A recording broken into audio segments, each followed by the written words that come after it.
The entire room fell silent as the shouts echoed from the main balcony. "Get out of here now. Do you think you can mingle with us dressed like that?" The voice of Evelyn, the Donovans' eldest daughter, cut through the air like a blade. All eyes turned to the girl in the sky blue dress, too simple for this setting full of designer labels and crystals.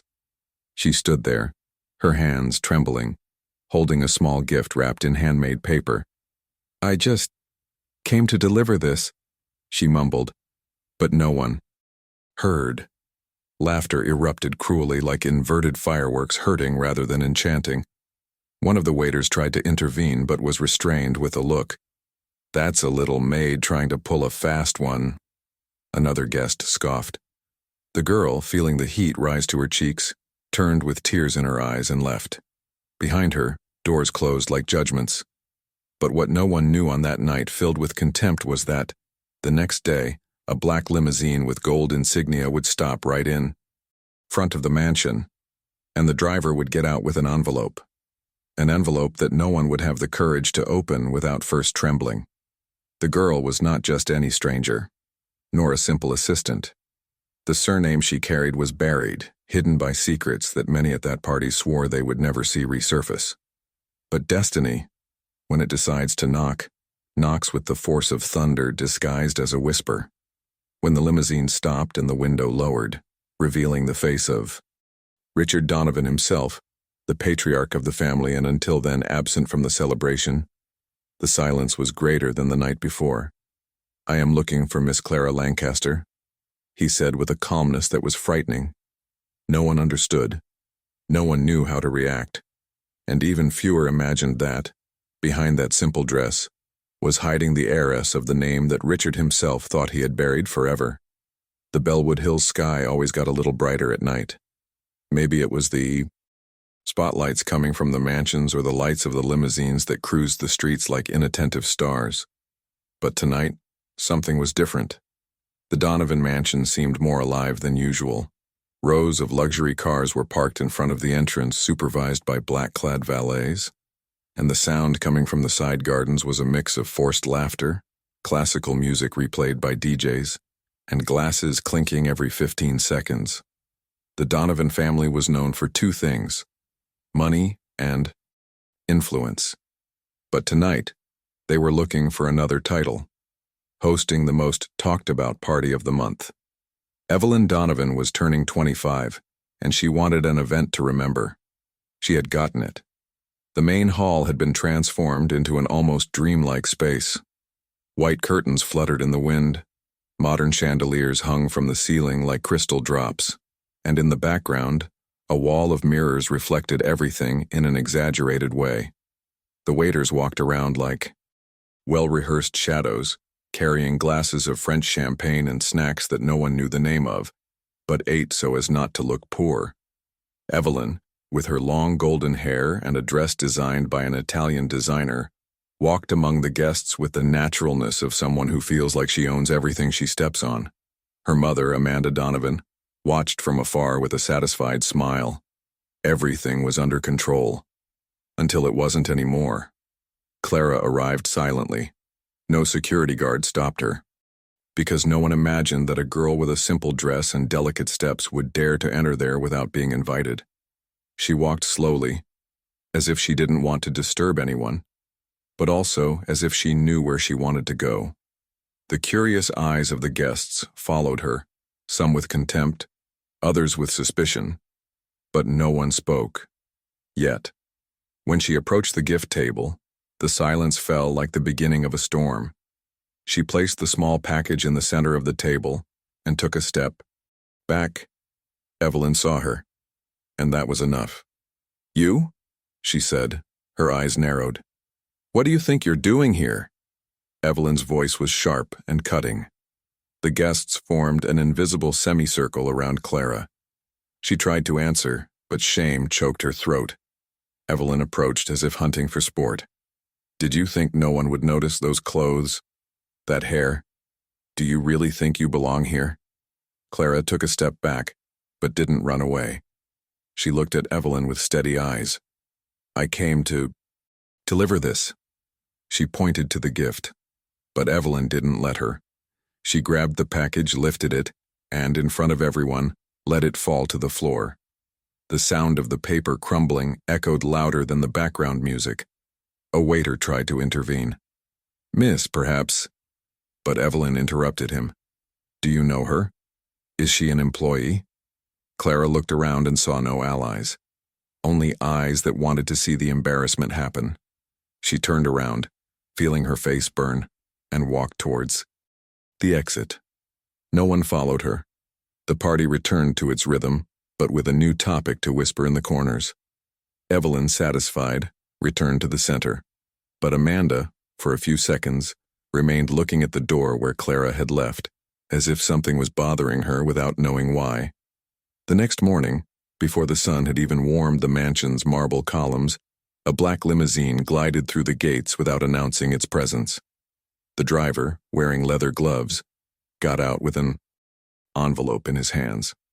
Amanda recognized the stamp.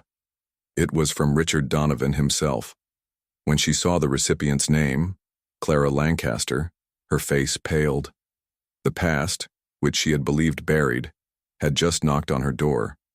And Evelyn, still recovering from the hangover of her own arrogance, never imagined what would happen in the following hours. Clara never knew luxury. Her childhood was shaped by long silences, empty closets, and waiting that hurt more than hunger. When she was little, she asked every day for her mother, who would leave early and return exhausted, smelling of cleaning products and with red eyes from fatigue. Margaret Lancaster worked as a maid in several houses, including one where Clara was not allowed to enter. "You wait here, my love. That's just Mommy's job." And Clara waited, sitting on other people's steps, watching expensive shoes and children in clothes that looked like they had never been worn twice. She learned to listen more than she spoke, and to smile, even when she wanted to cry. The nights were the worst. When Margaret finally lay down next to her daughter, she told her made-up stories about floating castles and parents returning one day with flowers in their hands. Clara didn't know that those stories were actually pleas disguised as comfort. Margaret had loved a man with a powerful surname and eyes that promised a world that never came. When she discovered she was pregnant, she was thrown out, silenced, and she swore never to tell her daughter who the father was. "He gave you life, but I'm the one who will teach you how to live it," she would say. Clara grew up without knowing the truth, but she felt it, because pain doesn't need a name. When Margaret fell ill, everything fell apart at once. Clara was only 12 years old and already knew how to wash clothes, cook, and pretend that everything was fine. Aunt Dora, her mother's older sister, took her to a house in the countryside where everything was slower, except for the necessities. There, Clara experienced poverty in its rawest form. A bed shared with two cousins, inherited shoes that hurt her heels, and notebooks that lasted the entire year. Even so, she studied with dedication. She was the best in her class. When she turned 14, she began cleaning houses like her mother did. But there was something in Clara that not even poverty could erase. A silent calm that seemed to come from another time. During one of his moves, he found a wooden box with bent hinges at the bottom of a suitcase. Inside were old letters, a faded photo, and a silver medal with the inscription, "Promise made, never broken." The signature on the back was familiar, R. Donovan. The first time she read the name, she felt a chill. She began to research it on her own. She learned about the Donovan family, about the company, about the parties in Bellwood Hills. She learned that the patriarch had disappeared from the public eye in recent years. But something inside her told her that this man was still breathing, and that somehow he carried within him an empty space shaped like a daughter he had never met. For the next few years, Clara lived with less than she needed, but never without dignity. She worked in the morning, studied in the afternoon, and sewed at night. She didn't complain, but inside her there were burning questions. Why didn't he look for me? Does he know I exist? For every birthday, he wrote a letter that he never sent. With each injustice, she promised herself that she would still have a voice. And when she heard about Evelyn Donovan's party, The perfect, rich, beautiful, beloved daughter, she felt a calling. Maybe it wasn't the time for confrontation, but she needed to be seen, even if it was just for a second. That's why she went there. That's why she gave him that gift, because even without knowing it, her story was about to stop being silent. 2 hours before the public humiliation that would mark that night, the glass room of the Donovan mansion was occupied by a select group of guests, Evelyn's favorites, rich young men, heirs of influential families, college graduates known more for their surnames than their grades. With each loud laugh, something toxic seemed to spread in the air, as if mocking were a way to maintain status. It was between these empty conversations and always full glasses that the bet began. I bet the next one to try to infiltrate here will be another one of those trying to pull off the scam of the year, said Derek, one of Evelyn's friends, leaning back on the couch with his feet up on the table. Like the one from last year? The one who pretended to be the niece of some diplomat? Mocked another. Evelyn laughed. Her laugh wasn't light, it was sharp, made to cut. Let's do better. I bet that by the end of the night someone will come in here pretending to be part of the elite. And when that happens, I'll expose them myself, in front of everyone. Everyone laughed. One of them proposed, "If that happens, you'll win the Chanel necklace my mother brought from Dubai." Evelyn accepted without hesitation. It was all a game to her. A game in which whoever humiliated the most won. The waiters served the glasses without knowing that they were witnessing a pact of cruelty. No one imagined that the target was already walking silently through the side garden of the house. Clara didn't hear any laughter. The sound of the party was drowned out by the beating of her own heart. She held the small gift in both hands. The wrapping was simple but neat, and inside it was something that, even without knowing it, belonged to that family more than any of the guests. She entered without announcing herself, just letting herself be guided by the music and her memory. She remembered the last time she had been in that place, when she was 6 years old, hiding behind a door, waiting for her mother to come out of the maid's room. The smell was the same. The polished marble, the curved stairs, the oriental rugs. She felt a shiver, but she kept going. When she reached the gift table, she hesitated for a second. She wanted to leave it there and leave. But a voice stopped her. Evelyn, seeing her from afar, felt as if she had received a gift from heaven for her own bet. She whispered to her friends, "It's her. My bet has arrived." Clara didn't hear, but she felt. The looks, the whispers, the hurried steps. Evelyn approached with her eyes shining sadistically. "Sorry, did you get lost? The employee entrance is in the back," Clara tried to explain. "I'm not an employee." But her voice was low. "Then it's worse than I thought," Evelyn said, laughing. "Did you really think you could come in here wearing that thrift store dress?" Clara clutched the gift to her chest. "I just want to leave this." Evelyn snatched the package from her hands and held it up like a trophy. "Did anyone here ask for a handmade gift? Maybe she brought bar soap." Laughter echoed around her. The audience formed. The stage was set. Clara was in the center, and without understanding how, she became the unwitting protagonist of a spectacle of humiliation. Evelyn opened the gift without delicacy, tearing the paper. He saw the metal, read part of the note, but ignored it. He threw it all on the floor. "This is emotional trash. And trash, we throw it away." Clara felt the blood drain from her face. She tried to bend down to pick it up, but Evelyn stepped on the paper. "No, you've done too much." The silence that followed was no longer of surprise, but of fear. Fear that that poor girl would dare to talk back. But Clara didn't answer. He just turned and left. Evelyn would get the Dubai necklace later, but she would lose something bigger. The limousine stopped in front of the small public library in the Meadowline neighborhood, where Clara usually spent her mornings trying to study in silence. She was still dressed in the same clothes as the day before, her hair hastily tied up and her eyes still lined with embarrassment. She had not expected to be approached, especially at this hour, and especially not by a car that looked like something out of a movie. A man in a dark suit, thin glasses, and impeccable posture, got out calmly. "Miss Clara Lancaster?" he asked with unusual respect. She hesitated. "Yes, why?"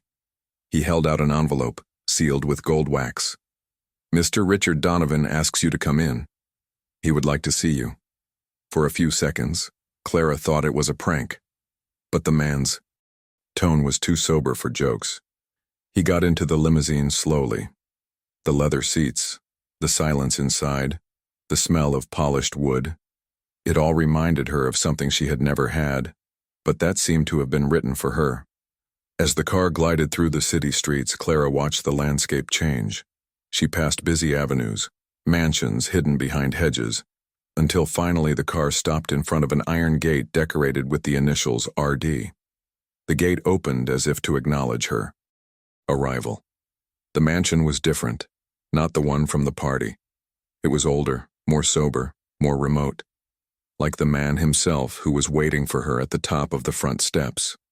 Richard Donovan stood, without bodyguards, without arrogance, with his hands clasped in front of him and a face aged not by time but by silence. When Clara got out of the car, they were both silent for long seconds. He was the first to speak. "Your face is like hers?" Clara swallowed hard. "I know who you are." Richard nodded. "And I discovered who you are too late."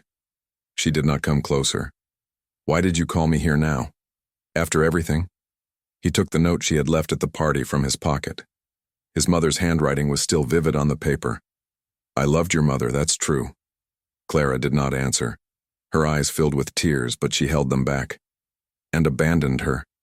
Richard looked down. "Yes. Cowardly. And that haunts me every day." She took 2 steps forward. "She died telling me. Stories where you came back with flowers." He couldn't answer. "Did you know?" she asked, almost whispering. "Did you know I existed?" Richard drawled. "I suspected, but I was never sure. Until yesterday." He approached slowly. "You have the right to hate me. I didn't come to ask for easy forgiveness, but I came to tell you that what I saw yesterday shamed me more than all the decisions I've made." Clara didn't understand. "What did you see?" Richard took a deep breath. "I saw my granddaughter humiliate my daughter." The sentence fell like thunder on a dry field. Clara felt herself pulled into another dimension. He stared at her with red eyes. "You are my daughter, and no one should have ever treated you that way, much less someone with my blood." Clara didn't know what to say. The silence spread. Richard held out his hand, as if he wanted to start over something that had never begun.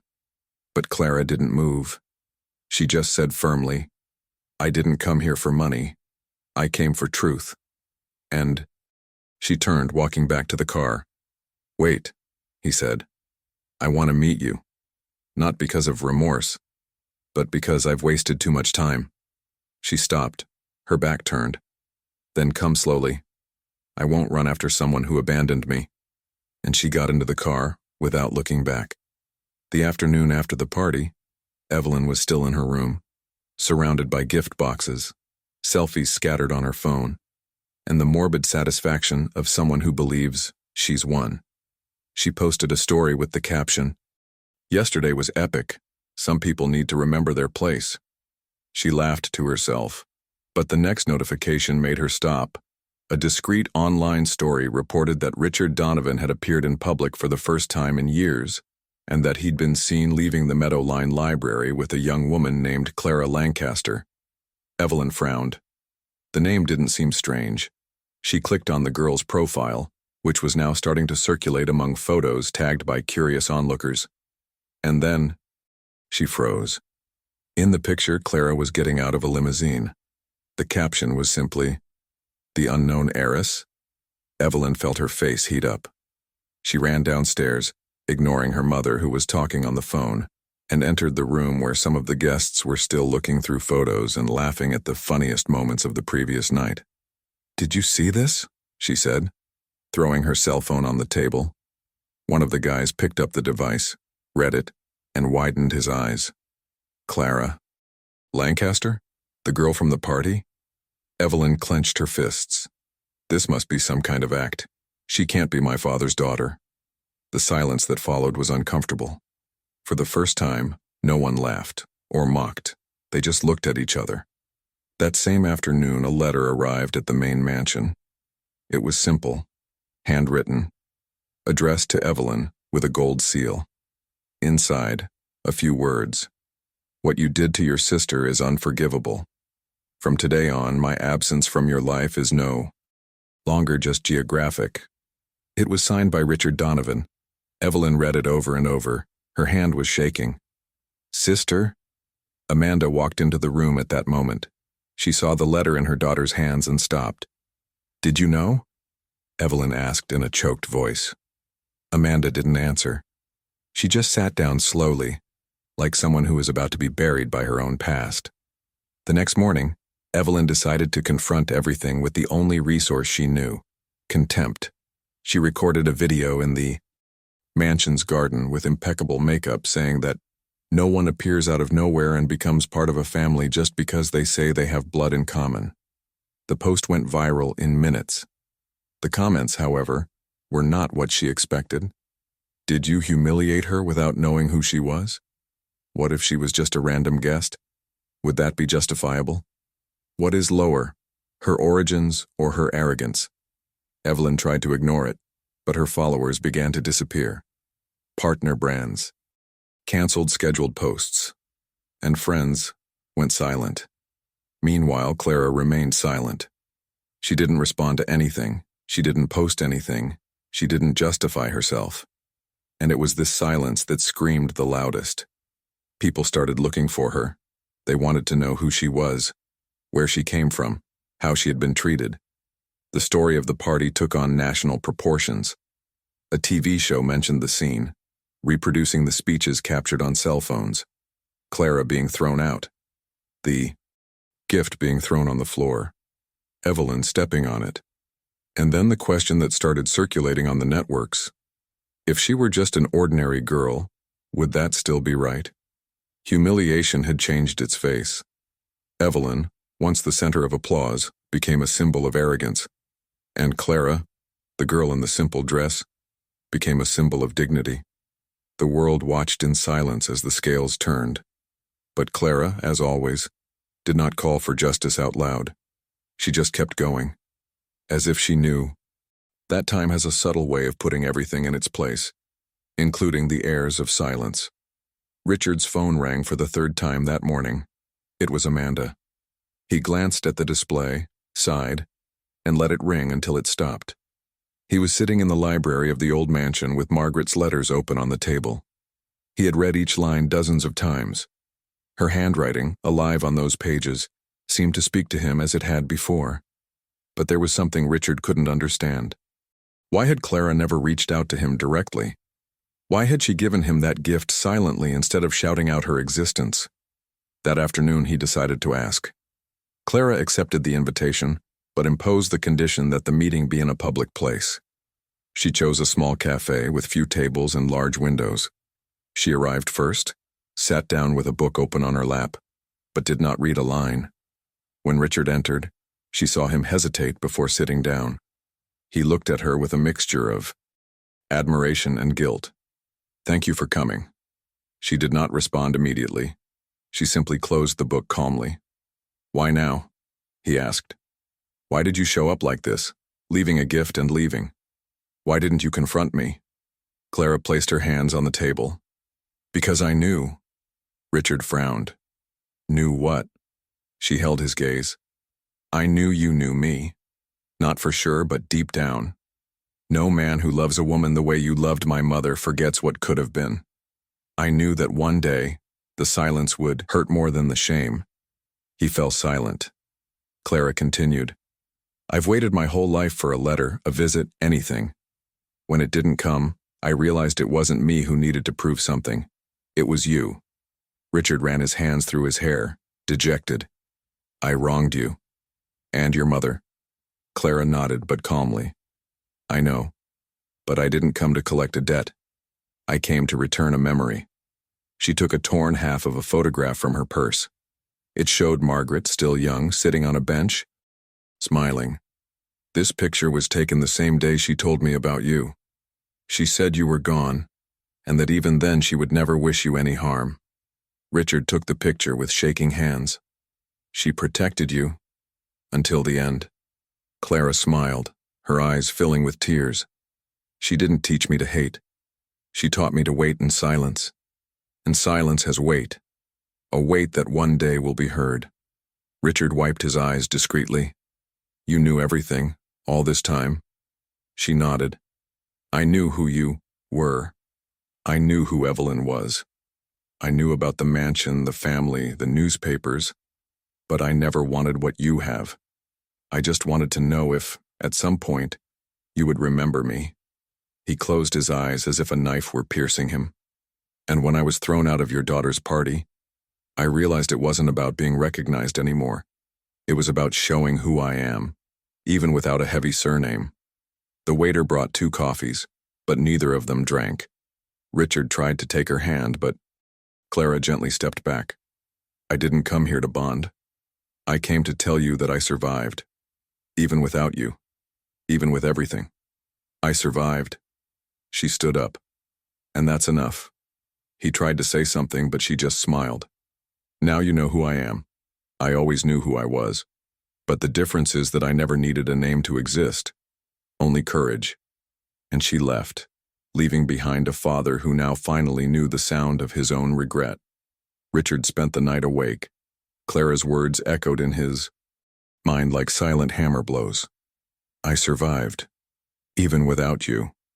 That hurt more than any accusation. Not because she had hurt him, but because the truth was so clean that it hurt.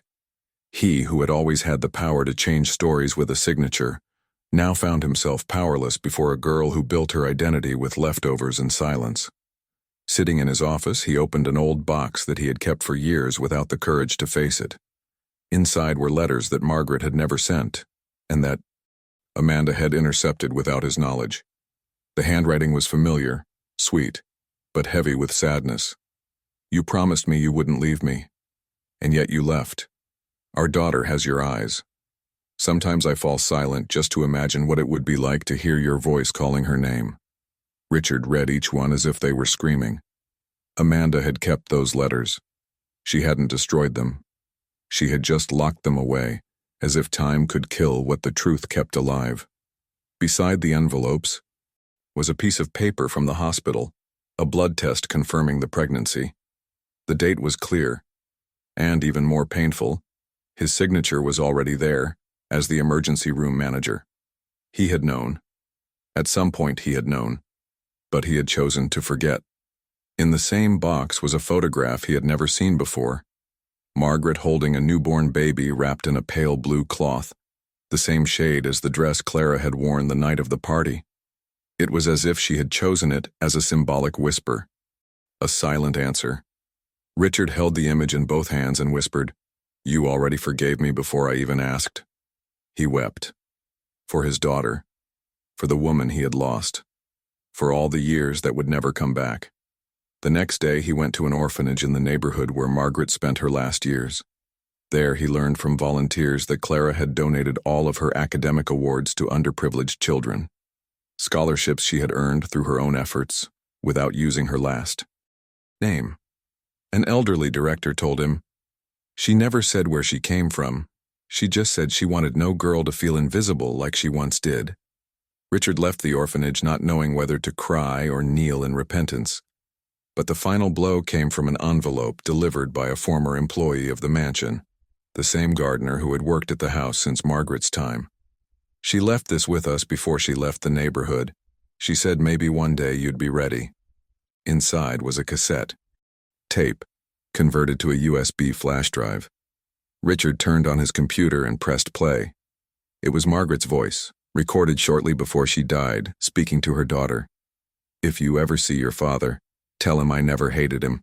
Tell him I forgave him before I left, and that our daughter is the strongest woman I've ever known." The tears fell effortlessly. For the first time in years, Richard felt small, and he understood that Clara was not just his daughter. She was the reflection of everything he could have been if he had chosen love over fear. The Lancaster name, once forgotten, now shone with more dignity than any society column could ever publish.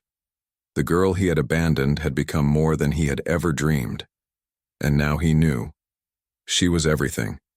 And he, almost nothing. In the days that followed, Richard woke up and went to sleep with the same question on his mind. Where was Clara? He sent drivers to every possible address, called schools, discreetly searched social media, but there was no trace. The coffee shop where they had met was closed for renovations. The library where she usually spent her mornings had removed its visitor logs because of a system update, and not even the oldest employees could give him an answer. Clara had simply disappeared as if she had never existed. And that was exactly what haunted him. The feeling that perhaps she was simply returning to the world the indifference she had always received. Evelyn, on the other hand, was desperately trying to clean up her image. She recorded videos apologizing publicly, wrote open letters, and hired crisis counselors. But nothing worked. The public didn't buy the sudden change. The brands that had previously sponsored her began replacing her with influencers who spoke about empathy and social justice. The irony was bitter. Evelyn, who had always despised silence, was now forced to live within it. And yet, she couldn't understand how someone like Clara, with so much power to exact revenge, chose to simply disappear. For the first time, Richard felt what Clara had felt all her life. The absence that makes no noise but tightens the chest. He began to review his own history, the years he had spent accumulating wealth while losing connections, the parties at which he had been applauded without anyone knowing who he really was. He visited places he had never been before, daycare centers, community centers, shelters, and in all of them, someone spoke of Clara. She smiled. A little, but when she did, she meant it. She gave away books with notes inside. She would say, "If this book changes your life, pass it on." She taught children to write letters to their absent parents, even if they never read them. Each sentence was a gentle, deep stab. Clara had touched more lives with almost nothing than he had with the entire empire he had built. One gray afternoon, Richard returned to Margaret's grave. It was the first time he had been there since the funeral years ago. He brushed the leaves away with his own hands, knelt down and spoke softly. "She taught me more in 3 meetings than my entire family has taught me in decades. I don't know if I can call her my daughter yet. I don't know if I have that right.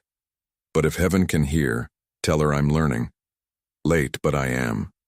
He wept there, alone. He felt the weight of an inheritance that is not measured in money, but in regret. The newspapers that had previously speculated about Clara's identity now reported her disappearance as a mystery. But she wasn't lost. She had simply chosen to disappear from where she had never been invited. In a small town in the interior, she volunteered to teach, used a different surname, and wore the same simple clothes. No one there knew that she was the daughter of one of the most powerful men in the country, and that was exactly how she wanted it. Because for the first time, Clara had control over her own story. And Richard, as he looked every day at the empty chair across the table, finally understood the weight of what he had lost. Someone who had never asked for anything, but who, when she left, took everything. The fall didn't come like a bang.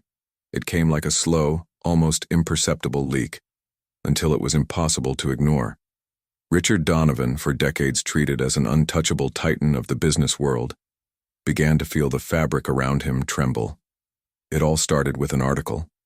An investigative journalist, curious about the sudden appearance of Richard's unknown daughter, began to pull at the threads of the past. He discovered documents, conversations, old records, Margaret's letters, medical records, ignored documents. It all led to one thing. He knew. He knew. And he chose to remain silent. The article's title was simple but devastating. The Man Who Silenced His Daughter Before He Even Met Her. The text went viral. The public, already sensitized by Clara's disappearance and Evelyn's recent arrogance, saw in it confirmation of what many suspected. Behind the marble facades and the business speeches, there was a deafening silence, the silence of guilt. In just a few weeks, Richard went from being a symbol of success to the face of collective pain. It was as if Clara, without saying a single word, had awakened in thousands of people the echo of their own stories of abandonment. Boards of directors began to pressure him. One by one, sponsors and members quietly withdrew. For ethical reasons, the memos said. His position as honorary chairman of a foundation for at-risk children was stripped at a meeting. Even the senior employees who had once seen him as a pillar began to withdraw with wistful respect. One, upon leaving the company, left a simple letter on his desk. "You have lost more than one daughter. You have lost the chance to be remembered for something that is worth more than numbers." The press camped out in front of the mansion. Reporters asked if Clara would return, if there would be public recognition, if there would be reparations. But Richard didn't answer. Not out of arrogance. This time it was out of shame. He walked through the big house like a ghost who had finally seen his own reflection in the mirrors. Every room reminded him of Margaret. Every silence, Clara, and her absence, more alive than any presence, accompanied him in every gesture. He tried to write an open letter. He tore it up. He tried to record a video. He couldn't. The truth is that, after a lifetime in control, Richard no longer knew how to ask for forgiveness. Evelyn, who had tried for a while to change her image, now blamed her own father for her social ruin. If he had done the right thing from the beginning, none of this would have happened. But people saw through it. Comments poured in. He silenced his daughter. She responded with silence. And she won. She didn't expose him. He destroyed himself trying to hide it. This girl is the symbol of all of us. Clara, even though she was missing, became a symbol.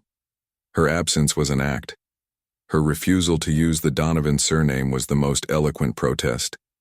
While Richard lost contracts and invitations, Clara gained the respect of an entire country, without asking, without showing up, without trying. And he, sitting on an empty chair in the garden where he used to sign million-dollar deals, now just watched the leaves fall, knowing that everything he had built was there, the ruins of a silent empire.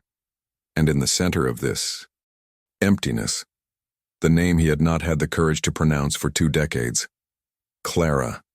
The first thing Richard Donovan did was stop giving orders. For the first time in his life, he learned to listen. Not to lawyers, counselors, or journalists, but to his own silence.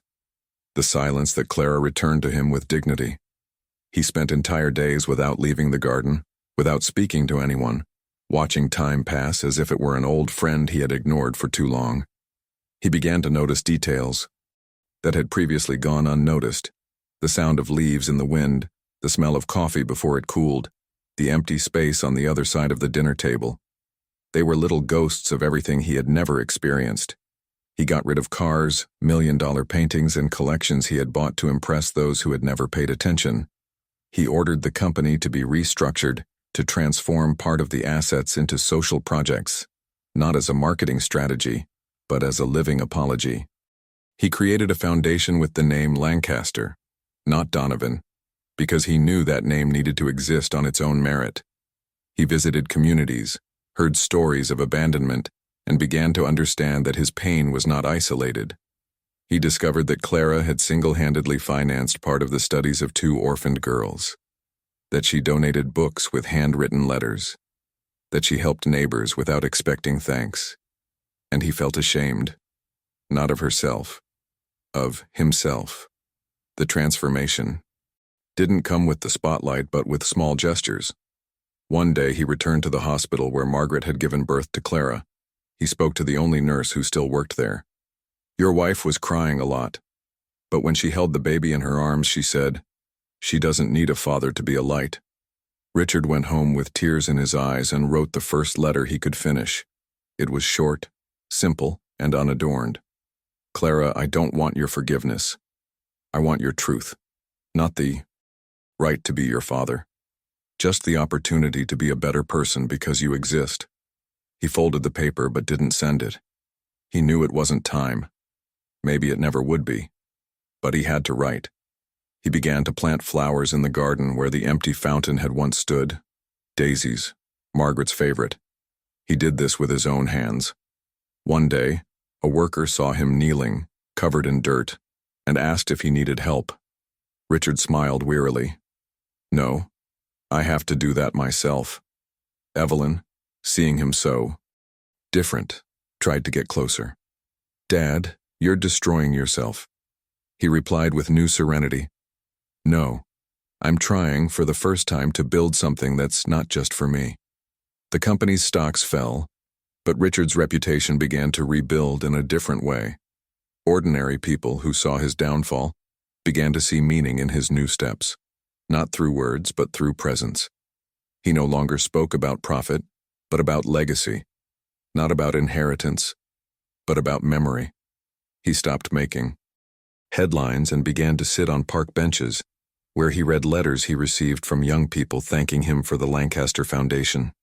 At night, he would look up at the sky and whisper, "Margaret, you created a woman greater than I deserved. I only hope she knows that even though it was late, I finally woke up." The man who once measured success by numbers now measured it by the peace he felt when watering the flowers of a memory. And when he remembered Clara, he no longer felt guilt. He felt longing, because she was finally the most meaningful absence in his life. It was autumn when she returned. Without warning, without ceremony, Clara appeared at the gate of the old stone mansion, wearing the same blue dress that had marked her first appearance, not out of vanity or irony, but because some clothes carry scars that need to be faced. The driver did not announce her. There were no preparations. She simply entered, walking through the garden until she found Richard sitting on the wooden bench that he himself had installed in front of the newly planted daisies. The sound of her footsteps on the dry grass made him slowly raise his face. When he saw her, he froze. For a moment, he did not know if it was a dream or hope in the form of flesh. She stopped a few feet away from him. "You've changed." He smiled with tired eyes. "Or maybe I've just started to be someone." Clara approached slowly. She sat down next to him, keeping a respectful but real distance. They both looked at the garden in silence. Neither of them knew how to start over something that had never really started. Richard finally spoke. "I planted daisies. She liked them, didn't she?" Clara nodded. "She said daisies are brave. They grow even in places no one cares for." He looked at her. "Like you." The wind blew lightly, bringing the smell of wet earth. Richard pulled a small velvet box from his pocket, but it wasn't jewelry. It was the same metal Clara had given him, now clean, with a new chain. He offered it shyly. "I have nothing to make up for the years I lost, but I wanted to give this back to you, with the hands that should have held it from the beginning." Clara looked at the metal. She didn't take it right away. "I didn't come here to get anything back. I just wanted to see for myself if you were really trying to change." He didn't try to defend himself. "I am. Every day. With every flower. With every silence." She finally took the medal. She stared at it for a while, as if the object had finally fulfilled its destiny. "You still carry a lot of regret," she said calmly. Richard took a deep breath. "And I will carry it until the end. But today, for the first time, it moves me instead of paralyzing me." She didn't cry or smile. She simply placed the medal around her neck. "You don't need me to forgive you to move on. But maybe you need to forgive yourself for not being who you wanted to be." He closed his eyes. "You sound like your mother." Clara stood up. "It's just that I learned to survive with what she left, and that even though you denied everything, I appreciate." Before leaving, Clara left an envelope on the bench. "If you ever want to meet the woman I've become, without labels, without last names, this is the address." Richard didn't open it right away. He just held the paper as if he were holding something fragile and precious. "Evelyn wanted to be here today," he said, looking at the daisies. "She said she doesn't know how to look you in the eyes yet." Clara replied without anger. "When she knows how to look herself in the eyes, maybe she will." She turned and walked toward the gate. Richard didn't call out to her. He just watched. For the first time, the world seemed to make sense, not because of what he had, but because of what he had almost lost. And now, little by little, he was trying to find again. As she passed through the gates, the wind blew hard, making the daisies sway. He looked at them, smiled silently, and realized that sometimes the deepest reunion happens not with words but with presence. And Clara, even when she left again, left a space that was no longer empty. It was hope. The house in the countryside where Clara had started over was at the end of a dirt road, flanked by trees that swayed even when there was no wind. The wooden gate was always ajar, as if to say, "Come in, if you come in peace." The address she had left with Richard was there, a small refuge where children ran around the yard, where she taught them to read and write, where smiles were planted without haste. She had built everything with her own hands: the vegetable garden, the improvised library, the small studio where she sewed memories. There, Clara was just Clara. No last name, no past, just a living presence. But that late afternoon, she saw a car parked on the other side of the fence. She recognized it immediately. Richard did not get out. He stood there, motionless, for long minutes. Clara came out, drying her hands on her apron. She walked slowly without saying a word. When she stopped a few steps away, he opened the window and said, "Can I just look? You don't have to tell me anything." She nodded. She opened the gate and pointed with her eyes to a bench under a flowering mango tree. He got out, more hunched than usual, and walked over to it. He sat down. Clara did too. The silence that enveloped them was not uncomfortable. It was reverence. "Are you happy?" he asked, looking at the simple rooftops and the laughter of children in the background. "Yes," Clara replied calmly, "because no one looks down on me here. And because here, I finally recognize myself." Richard lowered his eyes. "You know, I wanted to give you everything, after I found out. But I understood that you don't need what I can give. You need what I didn't give." She kept her eyes fixed on the branches. "I needed truth, presence, someone who wouldn't run away." He took a deep breath. "I may not have been a father, but I wanted to be a bridge if you'd let me." Clara was silent for a moment. Then she looked at him. "You want to know if I forgive you, don't you?" He didn't answer, but his look said it all. She continued, "For me, forgiveness isn't forgetting. It's remembering without bleeding. And I still bleed." He closed his eyes as if each word opened a wound. "But that doesn't mean I hate you. It's just that I still need distance to heal." He nodded. "I can wait." She smiled slightly. "You've waited for yourself your whole life. Waiting for me won't be that hard." A child ran up to Clara asking for help with a book. She bent down, straightened the cover and said, "Read it out loud. Words need to know they're not alone." Richard listened. He felt as if that sentence was a message for him too. Before she left, she turned around. "You don't have to try to fix me anymore. Because I'm whole. I'm just not yours." He swallowed hard. "I understand. But I can be someone you admire. From afar. Or up close. That's more up to you than it is to me." He stood up slowly without rushing, and before getting into the car, he took one last look at the simple landscape, full of meaning. Clara was already with her back to him, helping another child write the first letters of his own name. And there, in that scene, Richard understood that perhaps redemption does not come when one is forgiven, but when one learns to respect the silence of those who have chosen to live without hate. There was no hug, no tears, no promises, just the truth, naked, firm, unadorned. And for Richard, that was more than enough. The last daisy bloomed outside the flower bed. It grew alone between the cracks in the old sidewalk, where once hard, authoritative, hurried footsteps had dragged. Now there was stillness. The wooden bench was empty but still warm. Beside it, on the damp earth, lay an envelope aged by the sun. On it, only a handwritten name. Clara. No signature, no date, no appeal. Just an invisible message between, like a letter that doesn't need to be read to be understood.